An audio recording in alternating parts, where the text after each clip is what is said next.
At first, they told us we were crazy. They said we were overreacting. Then they came for our speech, claiming that speaking out was just drumming up division. Next came the steel, the prisons, public shame, turning neighbor against neighbor until the streets broke. But the worst was yet to come.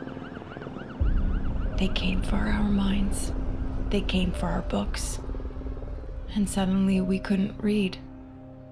We couldn't share, and we certainly couldn't print. To be caught with ink was to disappear forever. They say it's all to keep the peace, but we know what they really mean. They don't want peace. They want silence.